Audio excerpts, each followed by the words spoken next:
Page 38, Daydreams. Here they are introducing you to the key of E major. Well, let's talk about E major. It has 4 sharps. You see 4 sharps at the beginning of each staff. The first sharp in a key signature is always F sharp. See, the sharps are in the same order, always in the same order. The flats are in an order too, but it's a different order than the sharps. So in sharps, the first sharp is always F sharp, always. The second sharp is always a C sharp, always. The third sharp is always a G sharp. And the fourth sharp is always a D sharp. We're using these. We're using four of the 5 black keys. It's time to go find my scale video on E major and learn it 1 octave up and down. E major, for me, feels comfortable. Just because of where the black keys are and how the fingers are working, I like E major. It works out very well. It's a comfortable. It's not like B flat major or something where it's, E major works well. So I'll leave it to you to do the E major scale in the video. I said 1 octave is all you need. Do the trill exercise and the accent. Okay. Let's talk Daydreams. Treble and bass clef. 4 sharps in the key signature. In the key of E major, we've already discussed that. 3/4 time, I see a bunch of 8th note triplets and half notes, dotted half notes, quarter notes. So we got all kinds of things going on, and the hands are moving around a bit.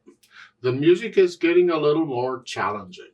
So let's take it 1 hand at a time. Right hand, and just check and make sure our fingering and everything is fine. Starting out here in this position.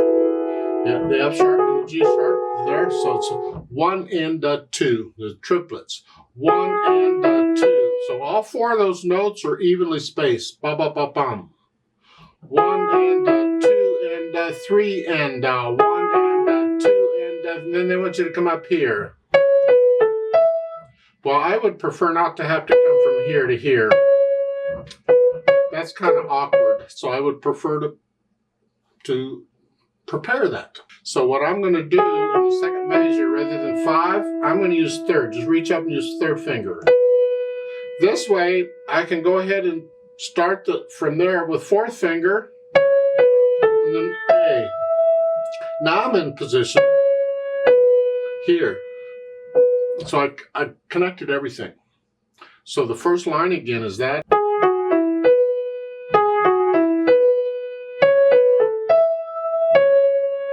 Here.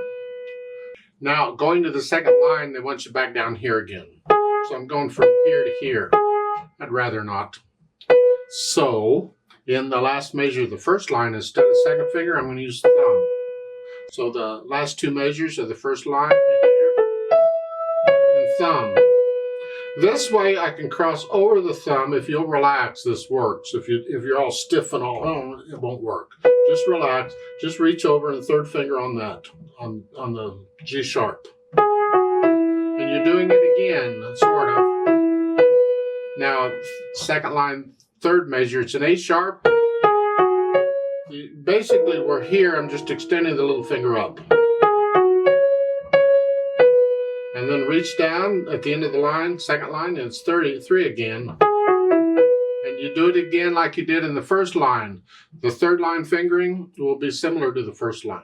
3. Now here, reach down. If you don't want to be up in here, then you have to reach down and use 4. I'm on the third line down, the last 2 measures.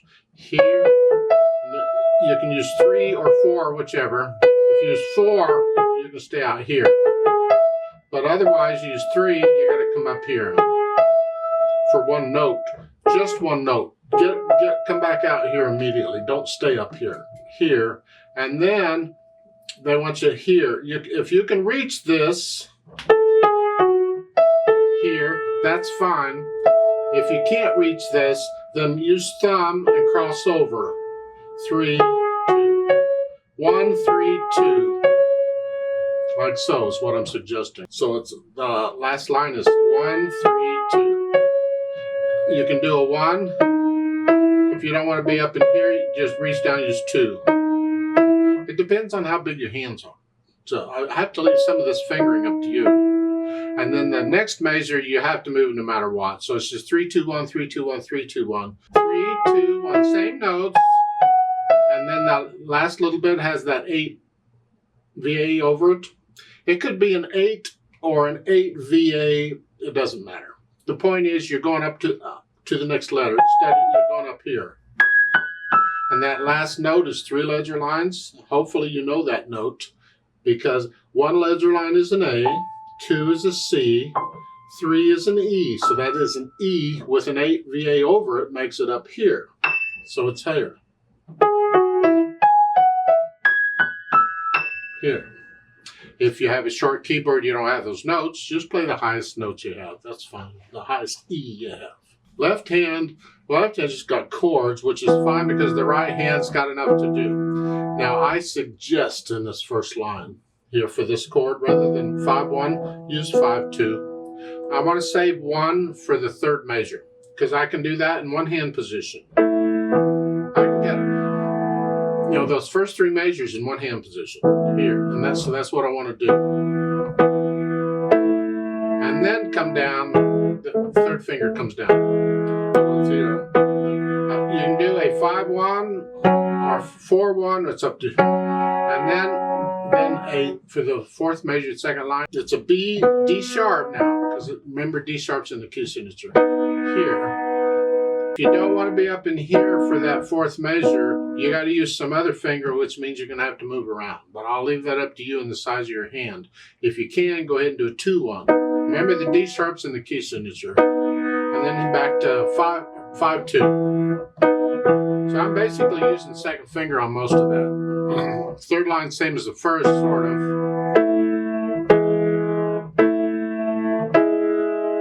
Last line down here, B and then a 3-2. And now you can use a 1 on the D, on the B, because you don't have any other notes higher than that. And then the last measure is the E down here. And that ABA up above the top staff, remember, is only good for that staff. The left hand is not affected. It stays where it's at. So we try to put the hands together. Oh. And again, I'm just trying to figure out which fingers in the hands are going down together. And then here again. Now 3. Now here, these. And then second line, I cross over 2 here now. And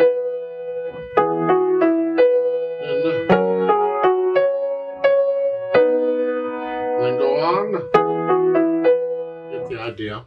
You go through and put the hands together, and then go back through slowly and carefully and get rid of the hesitation so it can be a steady beat throughout.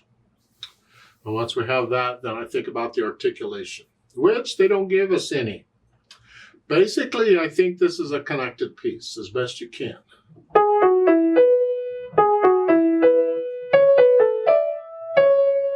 To me, that's almost like one phrase. Well, then I would connect it all and then lift up at the end of the line. Just lift up, like taking a breath. So it looks like, I'm guessing, every 4 measures is probably going to be a phrase. And the left hand, you just connect it as best you can. And that would be the articulation. For the dynamics, MP is mezzo piano, which is sort of soft, and that's the melody. So you have to decide what's sort of soft. It's not soft, it's just sort of soft.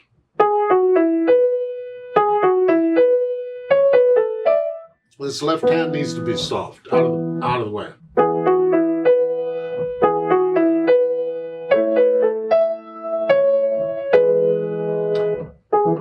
And that's the only dynamic they give you. Well, get into the music and start feeling the music, and as part of your interpreting the music, you can get a little softer and louder if you feel it. Just stay in that area.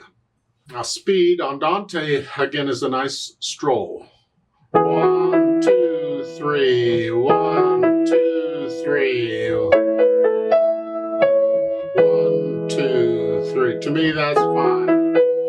That's a nice, gentle stroll. There's a ritardando at the end there, the last little bit where you start slowing down. So You got to come from. You may have to practice that move here. Slow down. Here, slow down. And I would get softer too. You can die away, sort of. It doesn't say to, but as far as interpreting it goes, I would. And remember the natural accents. So 1, 2, 3. 1, 2, 3. 1, 2, 3. 1, 2, 3. 1, 2, 3. Feel the natural accents. I exaggerated so you can hear it better, but just feel them as you go through it. Now on top of that, they've added pedal. Well, again, let's review what's going on here. You always learn a piece without pedal first, so you make sure the finger's doing everything they're supposed to, because it gets too easy to start letting the pedal cover stuff up. I strongly recommend not. That's a bad habit. Make the fingers do what they need to do first. Then when you add the pedal, you can hear the effect the pedal is having to the sound. How is it affecting the sound? Now, in these method books, I've noticed that they all keep the pedaling pretty simple for you, where it doesn't sound as good as it should sound because the pedaling is simple. I would prefer you not do that. I want you to hear a good sound, so I may complicate the pedaling a little bit to get the good sound. I don't want you to start getting into the habit of hearing a bad sound or yucky and thinking it's okay, because it's not okay. We want to be very critical with the sound and listen carefully. Now I'm going to use the overlap pedal or the lag pedal, so the notes go down first and then the pedal immediately after. And they're not using any legato pedal here. They're lifting up between every measure so there's a little silence. Well, if I do it that way, this is what it sounds like. Notes first in the pedal. I lift the pedal with the hands.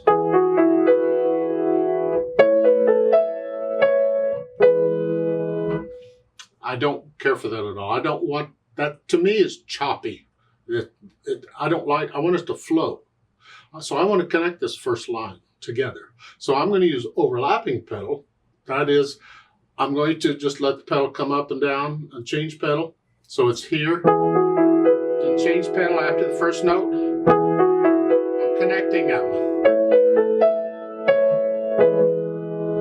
Then at the end of the line, the end of the phrase, then I can lift the pedal so there's a little bit of silence before I go on.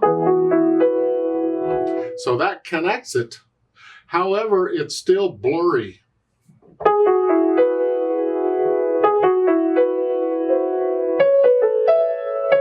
So I get all of that.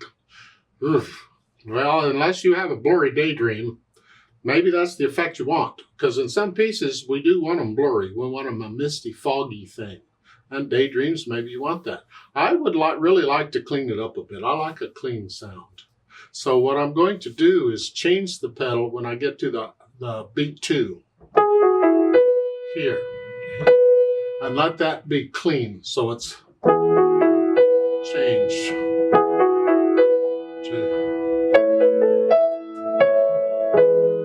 It just cleans it up.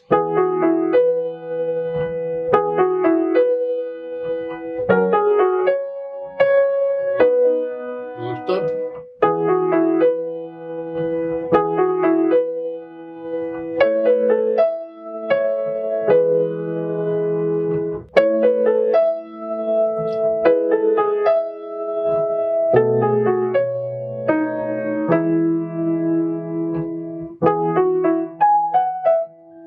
And here in the last 2 measures, I'm going to pedal every beat.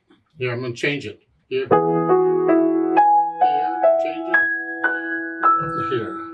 Now the last measure there, you leave the pedal down. You don't have to change it for the last measure. The idea is I don't want overtones throughout all of this. All these overtones, and then at the end, suddenly clean that out. No, I want the overtones. Well, that means I got to pedal it. But I'm going to change it with each beat. Here, change after you play the note.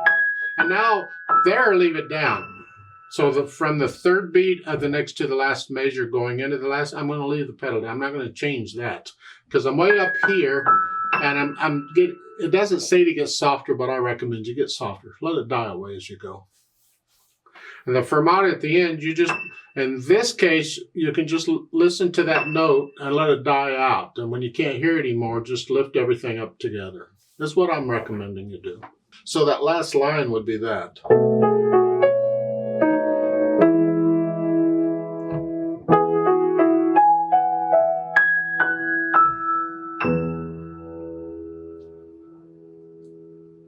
That's what I'm recommending. You need to get into it and feel it, and you decide on the sound you're after, and you adjust the pedal accordingly. Again, the pedal markings in the book are suggestions. The pedal markings I'm giving you are suggestions. So if you have a teacher, do what they tell you to do while you're under them. But listen carefully to the sound. Let's play this together slowly and check all the notes and rhythms. I'm going to pedal it like I suggested throughout this. I think you can still hear the notes okay with the pedaling and all. So I'll give us 3 counts. Now, I'm not doing any dynamics. I'm going to play everything about the same. We're not performing yet. We're checking notes and rhythms, and that's it. 1, ready, and go, and 1, 3, and 3, and 1, 2, 3. 3, 4. 1, 2, 3. 3.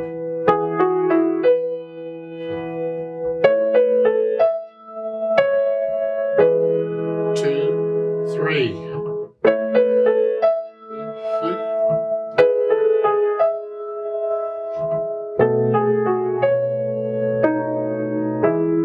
2, 3, and 1,